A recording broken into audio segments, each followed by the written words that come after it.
이 자동차 정비하고 공학 강의를 맡은 정용원입니다.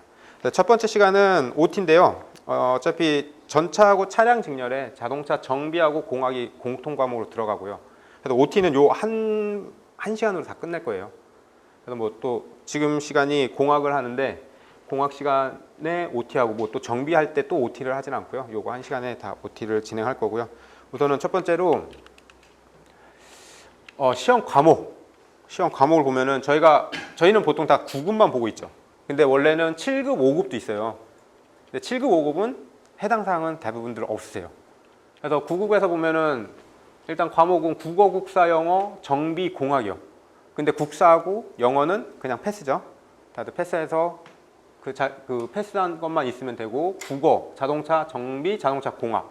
7급에서는 이제 내연기관이 하나 더 들어가고요. 그 다음에 5급에서는 연력학이라는 게 좀 들어가고요. 어떻게 보면은 내연기관 말고 연력학 정도가 자동차 공학에 가까워요. 자동차 여기서 보는 9급에서 보는 자동차 정비나 공학은 실질적으로 자동차 공학이라고 보기에는 조금 많이 힘듭니다. 오히려 자동차 정비학 또는 자동차 공학이라는 단어는 조금 쓰기 힘든데 어쨌든 국가에서 국방부에서 만들어 놓은 자동차 공학이라니까 하고 업무를 보면 이제 전차하고 차량하고 보면은 뭐 여러 가지 업무가 있는데요.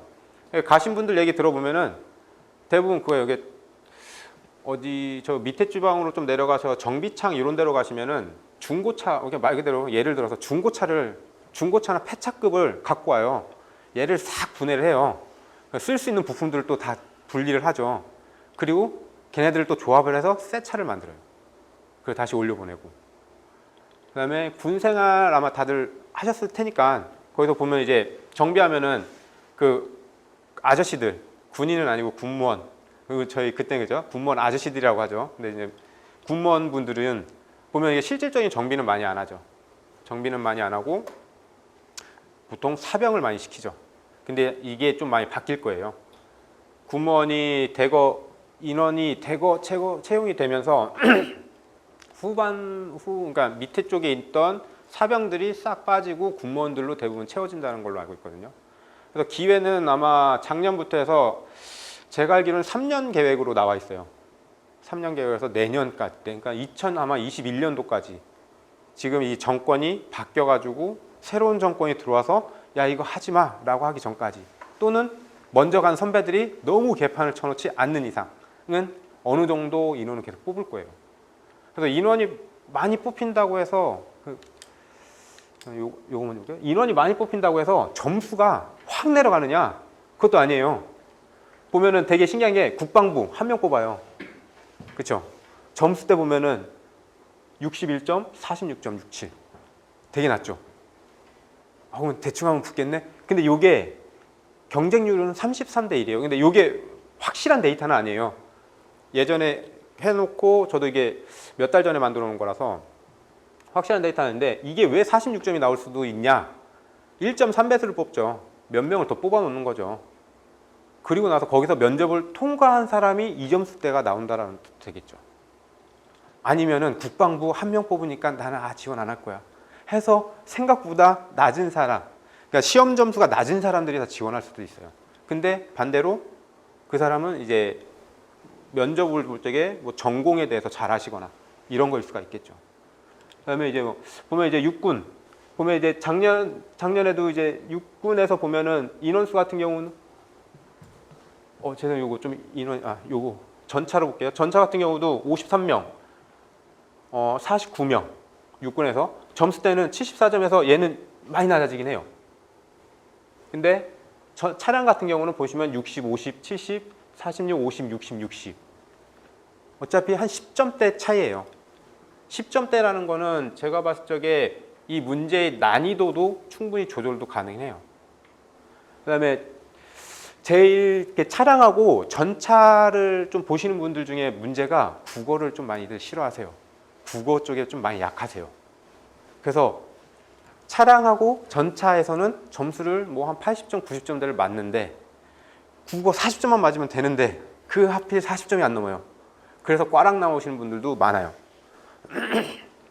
그래서 뭐 단연간 보시는 분들도 뭐 단연간 뭐 시험 보시는 분들도 보면은 국어만 거의 뭐 한 3분의 2를 국어에 투자를 해요.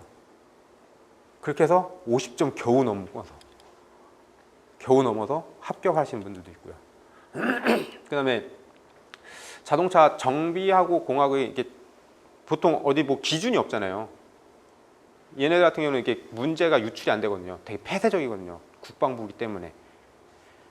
그래서 폐쇄적이라서 그러니까 문제가 유출이 안 되다 보니까 그냥 시험 보고 온 학생들이 얘기해 주신 것 같고 기출 문제를 그러니까 그 보건 문제를 만드세요. 다른 분들이 이제 그거 갖고 약간 좀 도는데 문제가 상당히 적죠. 근데 대부분들 자격증을 생각을 하세요. 자격증들을 생각하셔서 저는 자격증 뭐 기능사 시험 문제 풀면은 80점 나옵니다. 90점 나옵니다. 산업기사는 뭐 몇 점 나옵니다. 기사는 몇 점 나옵니다. 쭉 얘기를 해요. 그래서 작년에 예를 들면은 작년에는 한 4분 정도가 지속적으로 연락이 와요. 지방에 사시는 분들이라서 여기까지 못 올라오시는 분이니까 인강으로 들으시는데 지속적으로 연락 오는데 기능사는 뭐 한 90점을 맞는데 뭐 산업기사는 80점을 맞습니다. 이 정도면 합격선에 들어올까요? 저한테 물어봐요. 그럼 저는 다시 묻죠. 국어는 몇 점 나와요? 국어는 잘 모르겠습니다. 꽈락 나오면 다 필요 없습니다. 근데 그 4분 중에 한 분은 꽈락이 나왔어요. 그리고 자신만만하게 나는 90점 이상이 나옵니다 라는 분도 결국엔 시험에서 정비하고 공학 점수가 안 좋았어요.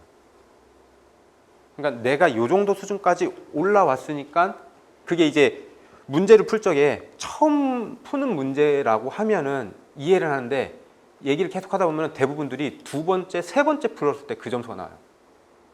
그건 점수가 아니거든요. 솔직히 말해서 처음 한번 풀고 그 다음 풀면 몇 점 나와야 될 것 같아요? 저는 실수 하나 봐드릴 것 같아요. 그럼 96점이에요. 그렇죠? 그냥 95점. 90점대 후반이 무조건 나와야 되는 거죠. 한 번 풀었으니까. 한 번 풀고 답을 봤으니까. 근데 그런 분들이 공부법은 문제 하고 바로 답 봐요. 맞았네? 동그라미. 틀렸네? X표. 그 몇 번이네? 이러고 다 넘어가요. 자격증 다 그렇게 공부하셨죠? 다들 그렇게 공부하시죠? 이거는 아마 제가 봤을 때 한 99.9%는 부정할 수 없을걸요? 그래서 답 밑에 있는 거. 문제집 같은 것도 막 고르실 적에 보면은 답 밑에 있는데도 그런 거 개의치 않고 그냥 다 사시잖아요. 문제 푸실 때도 가린다고는 가리는데 사람의 의지가 가렸다가 난 몰랐는데 몇 번 맞았네. 이런 점수를 대부분들 아마 하실 거예요. 그래서 여기서 말씀드리고 싶은 건 점수대가 어떻든요. 확고한 우리의 그 기준 아웃라인 정도는 있어야 돼요. 일단 기본적으로 공부를 시작하셨으면은 국어는요 평균 최소 아무리 못해도 50점 이상은 무조건 가셔야 돼요. 이거는 미니멈이에요. 50점 평균 50점으로 간다고 해도요 꽈락 나올 확률이 높아요. 그래서 저는 좀 안전하게 60점 이상. 우선 커트라인 쪽에서 어쨌든 합격선을 본다면요. 얘가 한 60점 평균. 왜냐면은 그날의 컨디션에 따라서 다 다르거든요. 시험 보는 날 내 컨디션은 100%야 장담하실 분 없죠. 그 다음에 내가 좋아하는 유형의 문제들만 나올 거야. 그렇진 않다는 거죠. 운 좋아가지고 내가 그날 컨디션 최고였어. 내가 좋아하는 문제들만 나왔어. 그러면은 뭐 한 70점, 80점까지 올라가죠. 근데 그런 경우는 거의 로또에 가깝다는 거죠. 그러면은 최악의 경우를 생각하죠. 내 몸이 안 좋았을 때. 그 다음에 내가 싫어하는 문제가 대부분 나왔을 때. 그럼 평균 60점을 한다면은 그래도 한 50점까지는 어느 정도 버티실 수 있어요. 그러면은 국어는 우선 패스, 50점 확보 하고 다들 뭐 정비하고 공학을 한 100점 맞아야지 뭐 이러는데 솔직히 한 80점 후반대도 힘듭니다. 타겟은 80점 정도 잡아놓고 가세요. 근데 목표는 100점이죠. 목표는 100점인데 저희가 늘 시험 보거나 할 적에는 80점 기준이에요. 평균 80점.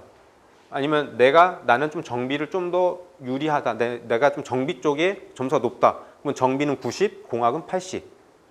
바뀌시는 분들도 있어요. 그러면은 정비는 80, 공학은 90. 아예 목표를. 왜냐면 사람마다 개별적으로 다 틀리니까 약간씩 좀 다르게 잡아놓으란 얘기죠. 그래서 그 점수대가 유지가 되면은 얘는 지금처럼 공부를 하면 되고요. 혹시라도 여기서 내가 생각했던 점수대보다 낮아진다 라고 판단되면은 이쪽에 비중을 더 실어야 돼요. 공부를 하실 적에 처음에 이론을 하실 적에 어쨌든 뭘 외우세요라고 하는 거는 그렇게 많지는 않은데 그래도 좀 양은 돼요. 양은 되는데 이론 하실 적에는 좀 가볍게 들으시면서 최대한 국어를 많이 해놓으세요. 그 내년 상반기 해봐야 한 2월, 1월, 2월 몇 달 안 남았죠? 한 2달, 3달 남았죠? 그 2-3달 동안 정비는 그냥 간단하게 그냥 듣기만 하시고요. 듣기만 하시고 최대한 국어 점수 올려놓으세요. 왜냐면은 지금 내가 좀 국어 이 정도 수준이면 괜찮지 않을까라고 생각하고 여유롭게 있다가 한 3월 달에 국어 점수가 딱 떨어지잖아요. 대부분 멘붕 와요. 국어를 하자니 정비공학이 떨어지고 정비공학을 하자니 국어가 꽈락이 나오고 그래서 기본적으로 국어 점수가 어느 정도 확보가 돼야 돼요. 다행히 여기 문종호 교수님 잘 가르쳐 주신다고 다들 좋아하더라고요. 그래서 또 저희 학원 같은 경우는 월말고사를 늘 보죠. 월말고사를 보는데 저는 그냥 문제 난이도 그냥 들쑥날쑥하긴 해요. 들쑥날쑥하긴 하는데 그래도 늘 평균 점수대는 들어와요. 플러스 마이너스 10점대는 계속 들어와요. 근데 이제 그런 경우는 있죠. 누구를 타겟을 잡고 점수를 깎을 적에 어떤 문제 유형이 나오느냐. 그러면 그 친구는 쭉 내려가고 나머지 친구는 쫙 올라가요. 문제 유형을 반대로 바꾸면 반대로 또 그래프가 그려져요. 그래서 공부하실 때도 내가 어떤 부분이 잘하고 어떤 부분이 모질라고 요거를 좀 계속 파악을 하셔야 돼요. 그래서 이제 문제집 뭐 공학책 같은 경우는 문제가 없긴 한데 기사 문제집 같은 경우 문제부터는 보지 마세요. 문제부터는 절대 보지 마세요. 문제 보고 저도 그거 몰랐는데 저희 직원 중에 한 명이 공부를 시켰더니만 내가 얼마나 알고 모르고를 판단하는 거를 문제를 풀어서 맞고 틀리고를 하더라고요. 근데 그거는 내가 얼마나 알고 있냐 모르고 있냐 이게 중요한 게 아니에요. 그 문제를 보고요. 여기서 내가 다른 내용을 뭘 더 적을 수 있냐가 중요해요. 그 다음에 이게 왜 틀렸는지, 그러면 얘는 어떻게 해야지 맞는 건지를 바꿀 줄 아는 게 아느냐 모르냐의 차이예요. 작년에 2년 차 공부하시던 분 중에서 기사 문제하고 기능사 문제 있죠. 기능사 문제하고 산업기사 문제 요거를 그냥 몇 단을 딱 읽으면요. 답이 나와요. 몇 번에 뭡니다. 오답도 나와요. 그 몇 번인데 무슨 골든벨 책이면은 뭐 오답이라 해가지고 몇 번이 답이에요. 이렇게까지 달달달달 외우시는 분이 있어요. 근데 이런 분들 같은 경우는 불안하죠. 변칙적으로 좀 문제만 조금만 바꾸면은 멘붕이죠. 이게 뭐지? 내가 외운 게 아닌데? 라는 게.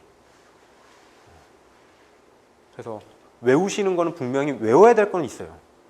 근데 외우지 않고 이해하면은 더 많은 거를 풀 수 있어요. 더 많은 거를 생각을 하실 수 있고. 그러니까 뭐 공부를 하실 적에 근데 이제 뭐 20년, 30년 동안 나는 무조건 외우기만 해서 공부를 했어라고 하면 처음에 한번 외워보세요. 외워보시다가 한계에 늘 부딪혀요. 근데 이게 이 한계에 부딪힐 때가 좀 빨리 왔으면 해요. 그래야지 전향을 하더라도 가능하니까. 이게 한계에 안 부딪힌다면은 그냥 외우셔도 통째로 그냥 다 그냥 뭐 책 한두 두세 권 그냥 한꺼번에 통째로 외우셔도 좋으니까. 그게 아니면은 제가 생각할 때 그렇게까지 암기력 좋으신 분은 없을 것 같아요. 공학 쪽 이게 기계 쪽 만드시는 분들 중에서 이제 뭐 박사학이나 뭐 이런 거 하시는 분들은 제하고는 그렇게까지 뭐 암기력이 좋으신 분들은 없어요. 대부분 손재주가 좋고 거기서 손재주가 좋다 보니까 머리가 좀 잘 돌아가고 응용력이 좀 있고 약간의 좀 속된 말로는 꼼수가 좀 있는 거죠. 꼼수가 좀 있는 거고 머리가 좀 어떻게 보면 진짜 잘 비상하게 또 잘 돌아가는 거고 이건 이렇게 생긴 구조였으니까 이렇게 하면은 되겠지? 이런 생각을 좀 하실 수 있는 분이 좀 의외로 많아요. 공부는 그렇게 하시는 게 맞을 것 같아요. 하고 그다음에 가끔 물어보시는데 가끔이 거의 대부분 물어보세요. 공학하고 정비하고 무슨 차이예요? 라고. 지금 문제 그래서 제가 4개 한번 갖고 와봤는데 요게 딱 보면 노킹 센서예요. 이게 지금 노킹 센서에 대해서만 다 얘기가 나오는 거거든요. 보면은 다 똑같은 내용 같죠. 보면 이제 전자제어 가솔린 엔진의 노크 센서에 대한 설명으로 맞는 것, 노크 센서에 대한 설명으로 맞지 않는 것, 노크 센서에 대한 내용으로 관계가 없는 것, 엔진 진동을 감지하여 이를 전압으로 변환해서 ECU 신호를 보내는 센서. 뭐든지 다 노크 센서를 알려주는 거예요. 답이 노크 센서냐, 아니면 노크 센서가 하는 역할이냐, 아니면 노크 센서가 하지 않는 역할이냐, 이걸 묻는 거거든요. 근데 여기서 아마 체감적으로 느끼시면은 첫 번째나 두 번째가 공학으로 많이 나와요. 그 얘네가 정비로 많이 나와요. 첫 번째가 글밥 차이가 좀 날 거예요. 근데 이게 계속 허물어지고 있긴 한데 기본적으로 약간 좀 서술형이에요. 그 다음에 요 같은 경우는 단답이죠. 노킹 센서. 여기다 막 여러 가지 놓겠죠.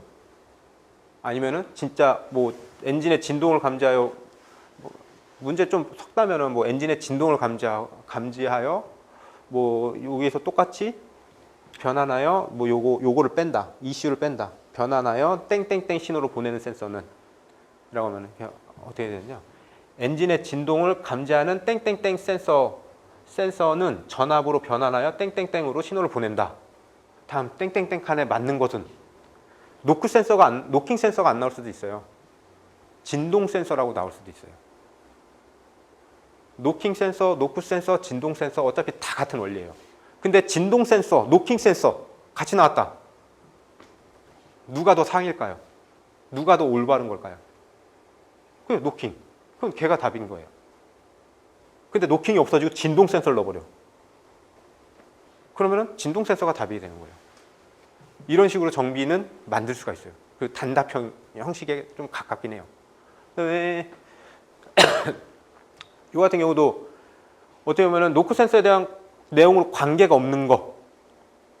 솔직히 요거는 답 자체가 이 물체는 어떻게 생겼습니다라는 거를 딱 보여주는 거예요. 정비 쪽에서 볼 적에. 정비적인 측면에서 볼 적에. 노킹 센서는 그냥 안에 진동 센서가 있고요. 주위에 그 절연체로 감싸져 있어요. 그 다음에 실린더 블록 옆면에 찰싹 붙이는 거죠.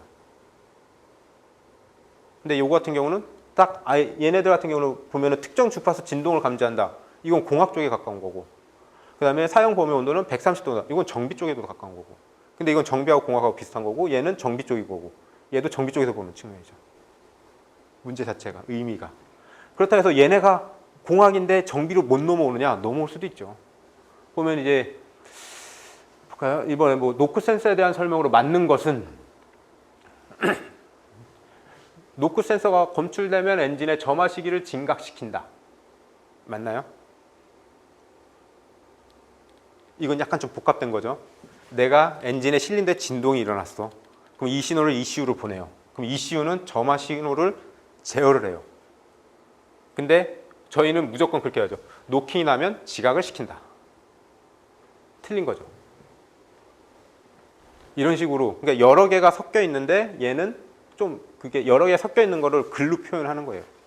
쭉 보면은 노크 센서는 조립할 때 그리스나 밀봉제 등을 도포하지 않으면 규정된 토크로 조립되어야 한다. 이게 답인 거죠. 근데 답만 보면은 얘가 정비예요. 근데 나머지 설명하는 게 공학이고 글밥이 많다 보니까 이런 것들을 공학으로 많이 빠져요. 그런데 말씀드렸듯이 요를 정비로 넣어도 상관없어요. 답이 정비적인 측면이니까. 근데 요런 데서 이제 또 말장난을 할 수 있겠죠. 규정된 토크가 아니라 도포하지 않으면 최대 토크로 조인다. 그 다음에 요 뭐 그리스나 밀봉제들을 조립하여 좀 더 헷갈리게 하려면은 뭐 그리스나 밀봉제 등을 바른 후 완전 밀착을 시켜줄게. 이런 단어가 들어가면은 또 헷갈리기 시작하는 거죠.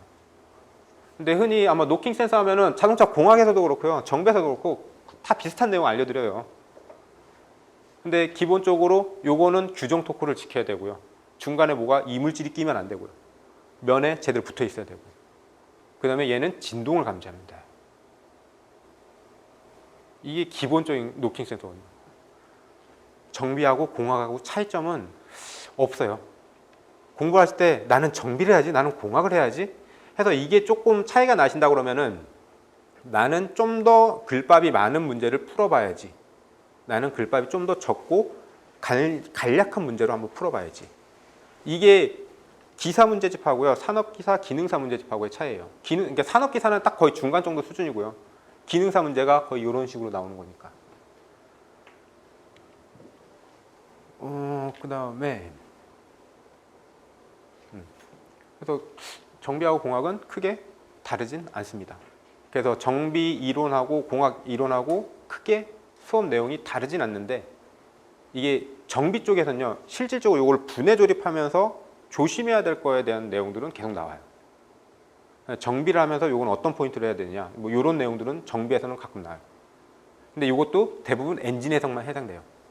셰시 전장 가면은 거의 똑같은데, 여기 저희가 진행할 이 공학책에서는 셰시나 전기 부분 같은 경우는 크게 설명이 많이 없긴 해요. 근데 그 내용들이 아마 다 정비 가서 진행을 할 거고요. 그래서 우선 커리큘럼은 공학 같은 경우는 이 책으로 한 24강이고 심화이론은 12강. 심화이론 같은 경우는 아마 책이 없이 그냥 칠판에 대고 쓰는 거나, 아니면 저는 솔직히 심화이론은 대화를 했으면 좋겠어요. 아주 재밌는 대화를.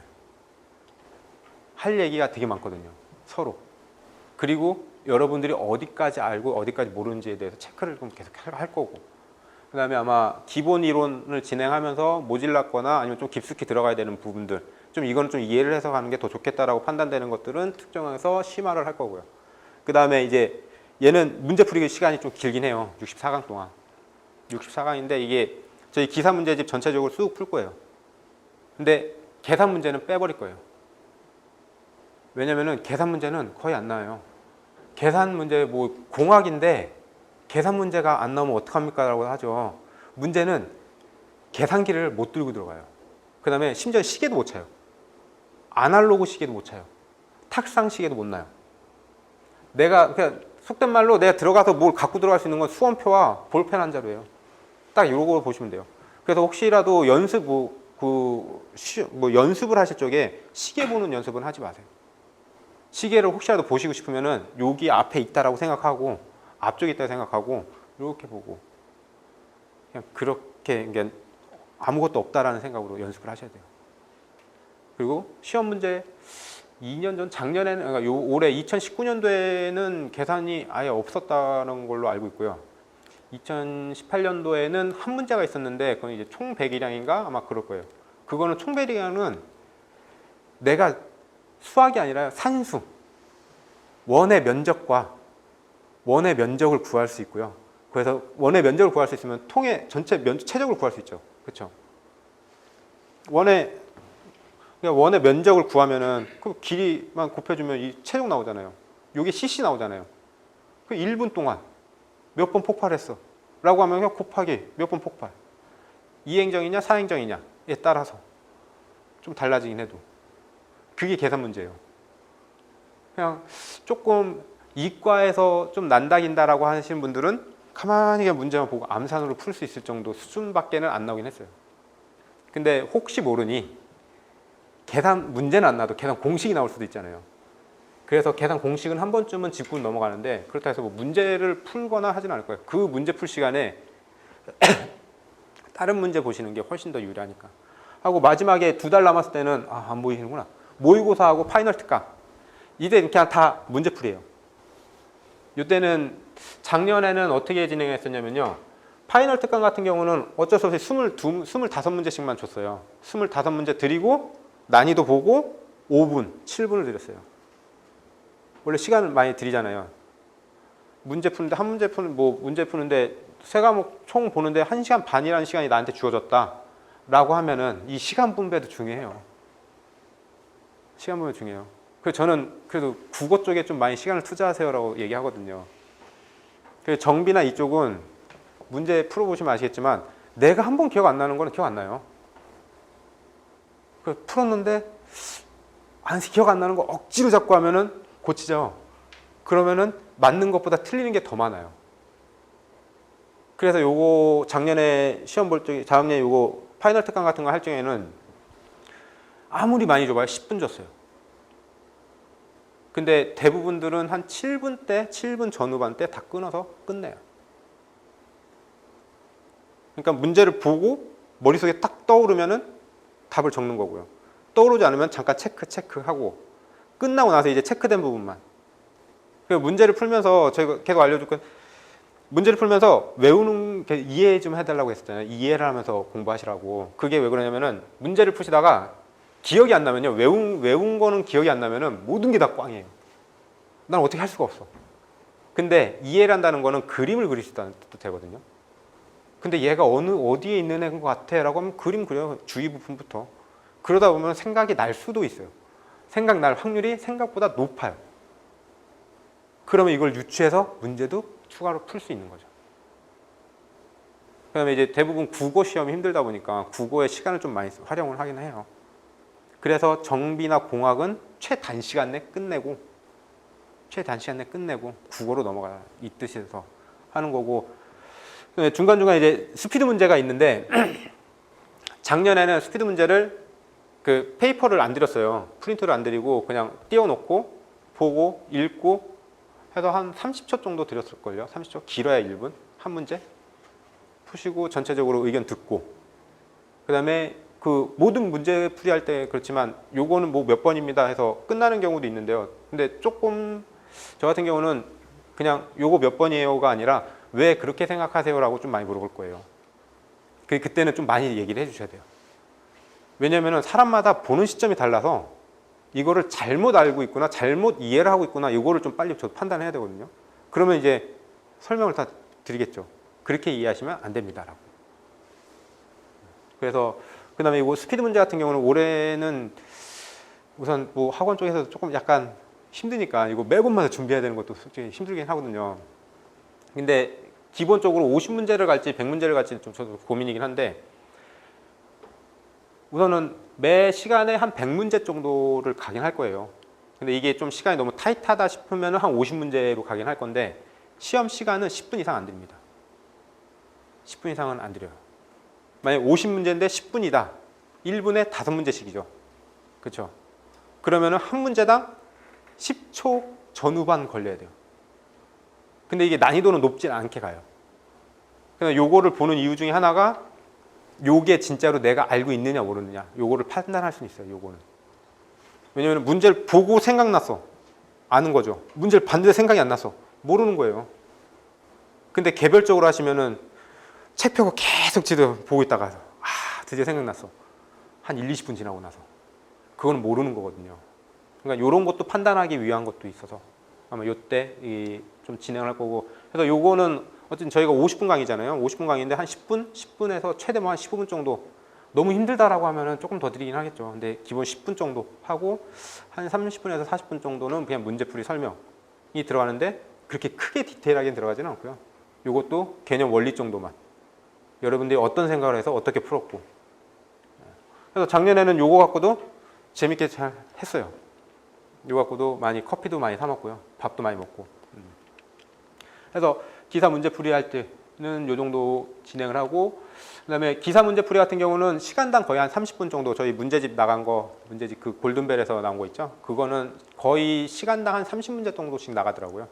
그래서 관련도 문제가 조금 많긴 한데, 뭐 일반 기계공학하고 연력학 쪽 부분들은 딱 다 드러내면은 얘도 한 60에서 70문제 정도 나오거든요.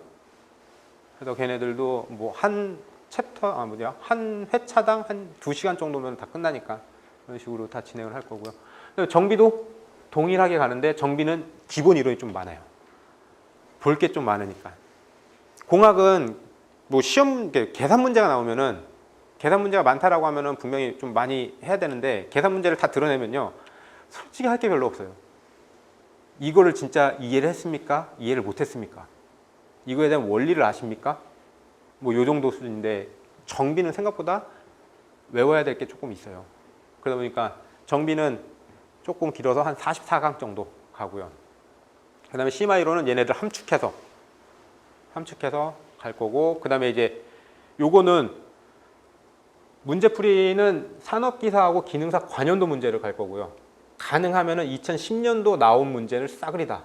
2010년도에서 2018년도까지 나와 있는 거를 최대한 많이 할 거고, 요거는 문제집을 따로 안 산 이유가 아깝잖아요. 어차피 지금 다 문제집 있으시죠? 기능사하고 산업기사. 없으시면 어쩔 수 없고요. 그렇다 해서 뭐 기능사 거를 사고 산업기사 거를 사고 이거 해서 뒤에 열어봐야 한 6년치, 5년치밖에 없어요. 그냥 2010년도부터 나와 있는 건 없어요. 그래서 가급적이면 2010년도부터 2018년도 거까지, 아니 2019년도 거까지 가능하면은 이때 거 지금까지 나와 있는 거를 싹 다 풀 거거든요. 그래서 요거는 좀 더 빨리 나갈 수 있을 거예요. 왜냐면 문제가 짧고 쉬워서 하고 나머지 모의고사하고 파이널 특강은 공학하고 동일하게 갈 예정입니다. 그래서 뭐 그냥 요거는 간단히 전체적인 1년 기간인데요. 그냥 좀 전에 설명드린 거랑 동일한 거고요. 그다음에 마지막에 여러분들이 좀 어쩌면 합격하려면은 내가 어떻게 공부를 해야 되냐 이게 제일 중요하거든요.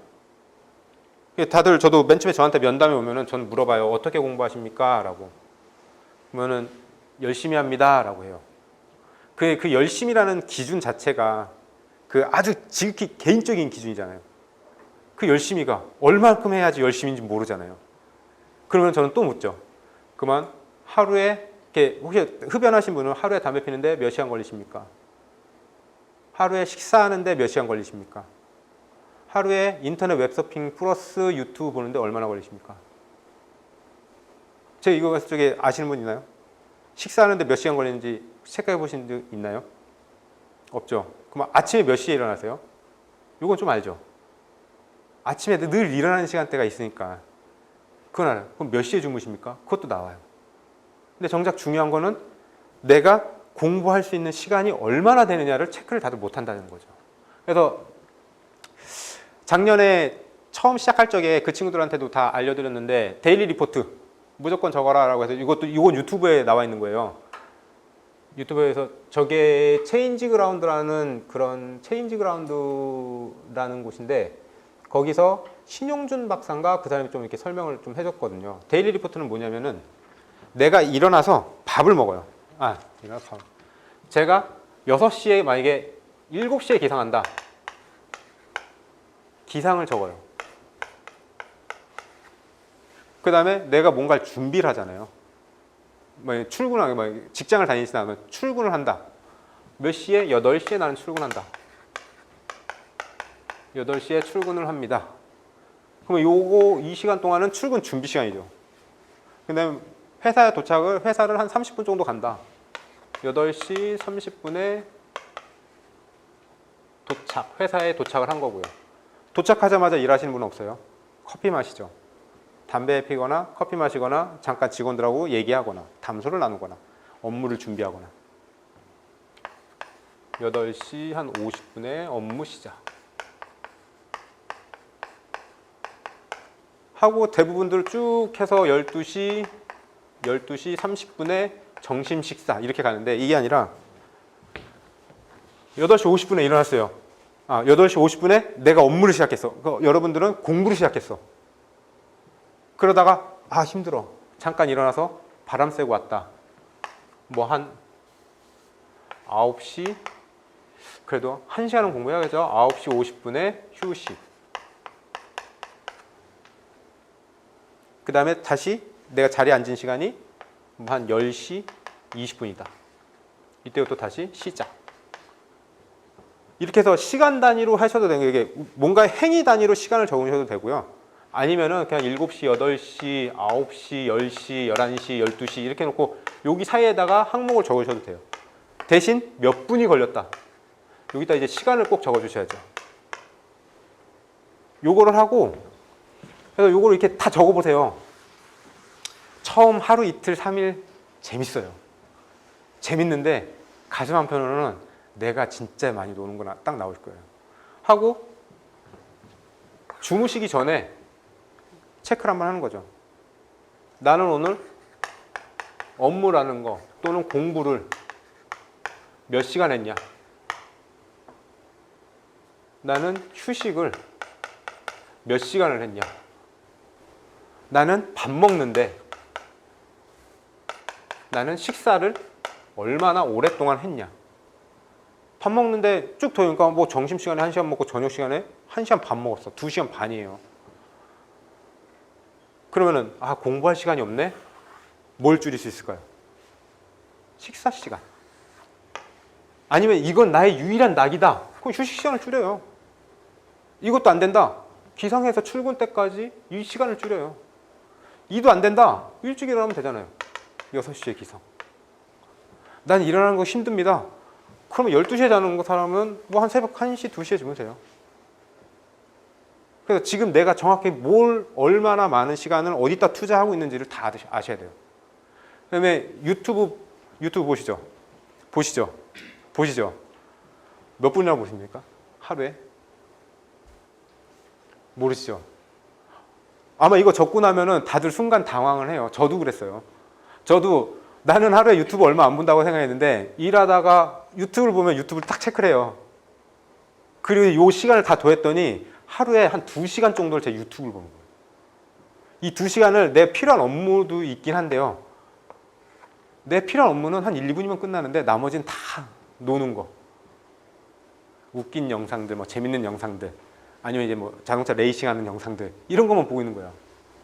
얘를 줄이니까 하루에 시간이 남아요. 그러면 이 시간만큼 공부를 하는 데를 투자를 할 수 있고요. 아니면 운동을 또 투자할 수 있어요. 그러니까 요거는 아마 오늘 제가 집에 가서 좀 이따 부원장님 한번 얘기해가지고 단톡방이 늘 만들어지는데 부원장님이 만드실지 제가 만들지 모르겠는데 단톡방 만들어지면은 초대해드리면 요거 유튜브 링크 걸어드릴게요. 그리고 또 요거 유튜브 타고 들어가서 또 유튜브 계속 보시면 안 되고요. 해당 내용만 보세요. 그래서 요렇게 그냥 무조건 적어라. 이렇게 적은 다음에요. 주무시기 전에 그날의 반성을 한번 하세요. 그날의 반성을 꼭 하시고요. 그 다음에 요거 많이 들어보셨죠? 만다라트 기법.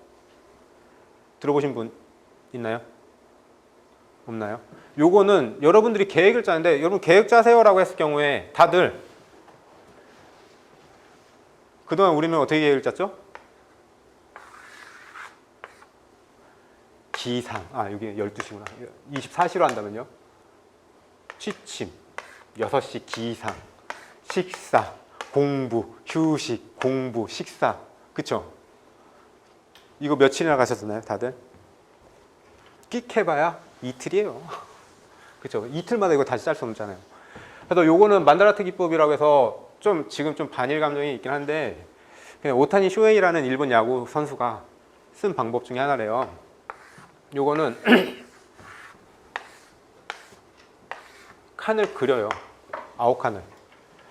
가운데는 내 목표를 적는 거예요. 나머지 8개는 이 목표를 이루기 위해서는 뭘 해야 되는지를 적는 거예요. 저희는 어쨌든 단기로는 합격이잖아. 단기로는 합격인데 이건 최종 합격인 거죠. 최종 합격을 하기 위해서는 어쨌든 국어 수업도 해야 되고 뭐 공학도 해야 될 거고요. 정비도 해야 될 거고요. 그 다음에 정보도 교류해야 될 거고요.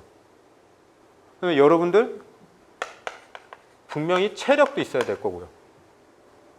우리는 필기시험이 합격이 아니라 최종 합격이니까 화법에 대해서도 적을 수도 있고요. 아니면은 나는 그래도 내 대인관계를 위해서 대인관계를 여기다 적을 수도 있고요. 아니면 내가 소중하게 생각하는 뭔가를 적을 수도 있고요. 이거는 상관없어요. 이거는 바뀌어도 상관없어요. 합격을 하기 위해서는 얘네들을 다 채워야 돼. 그럼 국어도 똑같이 또 만들어요. 국어 점수 그래도 멋있게 80점 타겟이죠.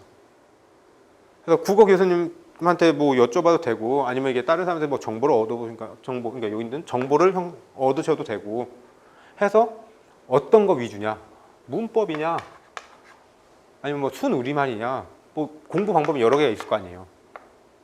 여기서 그걸 이게 꼭 다 채울 필요는 없어요.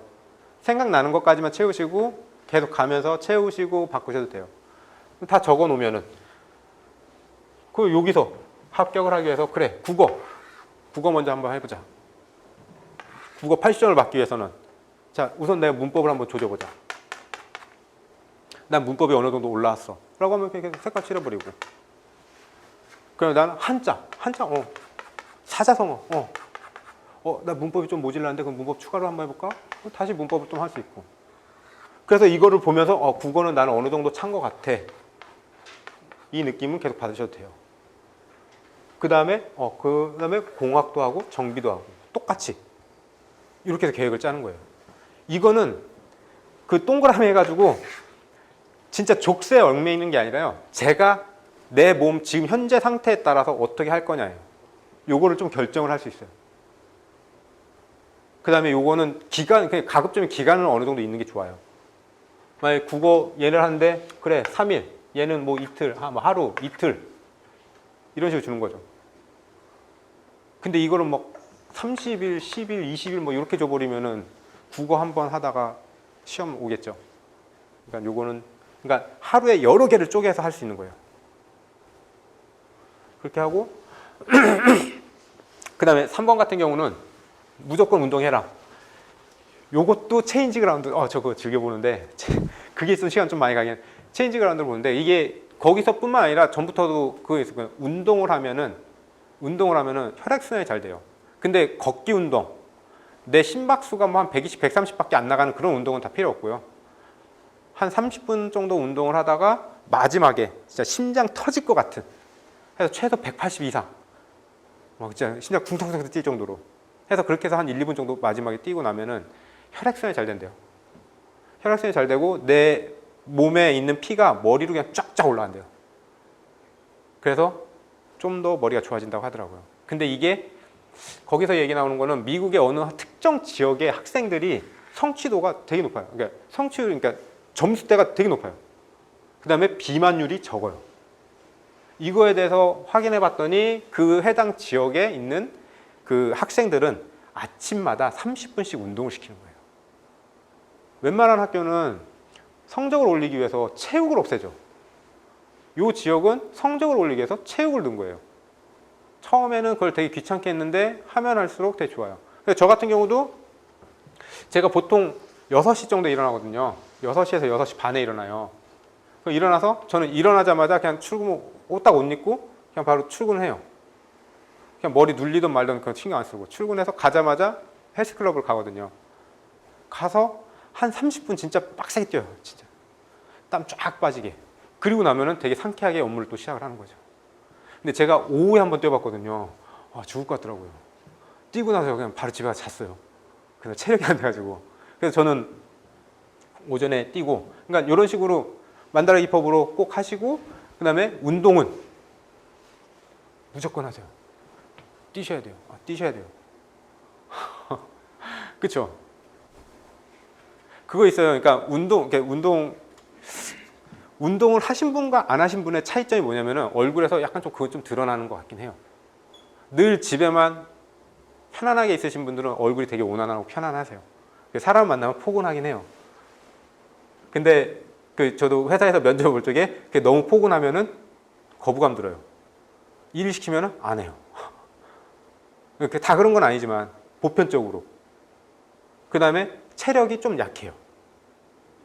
왜 일이라는 거는 많을 땐 많고 적을 땐 적을 수도 있고 많잖아요. 그럼 뭐 군무원은 늘 일정하겠지만 그런 걸 좀 감안할 적에는 운동을 다 같이 한번 열심히 하면서 그래서 아침마다 또는 아침에 뭐 뜀박질하고 솔직히 지금 뭐 대기도 안 좋은데 뜀박질하기는 좀 애매하면요. 뭐 집에서 최소한 뭐 코어 운동이라도 해서 심장 팔딱팔딱 좀 뛸 수 있게끔 하고 하시고 난 다음에 요거는 저도 마사지 선생님한테 들은 건데 종아리는 꼭 주물러 놓으세요. 종아리가 되게 중요하더라고요. 종아리를 눌러서 아프면 그 문제가 심각한 거래요. 그러니까 운동을 하고 나서 꼭 종아리 정도까지. 저는 운동에 대해서는 한 30분에서 1시간은 매일 투자해도 아깝진 않은 시간 같아요. 그래서 요거 매일마다 뭔가 제가 하루의 패턴 한번 쫙 적어가지고 불필요한 시간이 뭐냐, 내가 빼야 될 게 뭐냐, 넣어야 될 게 뭐냐, 이거를 너무 힘들면요 일주일만 하세요. 일주일만 한번 해보고 다음 주에 저한테 얘기 좀 한번 해주세요. 근데 작년에는 다 담배를 피셨거든요. 다들 제가 담배 피는데 1시간이 넘을 줄 몰랐어요. 계산해보면 담배 한 가치 피는데요 한 3분 정도가 소요돼요. 거기까지 왔다 갔다 하는데 한 2분 정도 하면 한 가치에 5분이 소요가 돼요. 근데 한 갑을 피면 20개 피잖아요. 100분이에요. 1시간 40분이에요. 뭐 1시간 40분 다 뭐 하느냐? 먼 산 바라봐요. 담배 반으로 줄이면 그 얼마요? 그 정도면은 문제, 그죠? 한 60문제, 70문제는 풀 수 있어요. 이렇게 해서 시간 다 쪼개고 뭘 하고 다 했음에도 불구하고도 안 되면 제가 봤을 때 이 정도를 해야지 노력이라는 판단을 해요. 저 같은 경우도 이게 너무 제 기준 말씀드려 좀 그렇긴 한데 좀 일찍 자면 새벽 1시에 자거든요. 늦게 자면 한 새벽 3시에 자요. 그리고 아침에는 6시에 일어나요. 매일 이런 건 아니에요. 일주일에 하루에서 이틀 정도는 저만의 시간을 저한테는 줘요. 쉬어라. 그때는 제가 제일 좋아하는 아침잠을 늦게까지 잡니다. 그렇게 해서 피로를 한번 쫙 풀고 그리고 다시 또 똑같은 패턴으로 돌고 그날의 몸 상태에 따라서 내가 무조건 여기까지 해야 되는데 몸이 좀 안 좋아. 그러면 한 1시 정도에 주무셔도 돼요. 좀 일찍 더 주무셔도 돼요. 모질라는 거 다음날에 막 메꾸면 되니까. 제가 그때 요 정도의 노력은 꼭 필요하신 것 같아요. 기본 중에 기본인 것 같아요. 일단은 내가 어떤 생활 패턴을 갖고 있고 어떤 목표를 갖고 있고 어떤 목표를 어떻게 이루어야 될 건지 그 다음에 요거를 하기 위한 체력을 계속 분명히 만드셔야 되고 그리고 노력이라는 거는 내 개인적인 그 시간, 내 개인적인 기준이 아니라 누가 봐도 노력을 했다라고 판단할 수 있을 만큼 이게 좀 힘들면은 누군가를 타겟을 잡고 그 사람이 했던 거 그 이상을 넘어갔을 경우에 노력이라고 하세요. 그렇지 않고는 그냥 일상생활이에요, 다들. 근데 일상생활 하면서 내가 원하는 거 얻기는 좀 힘들죠. 분명히 노력은 하셔야겠죠. 그래서 전 이게 기본이라고 생각해요.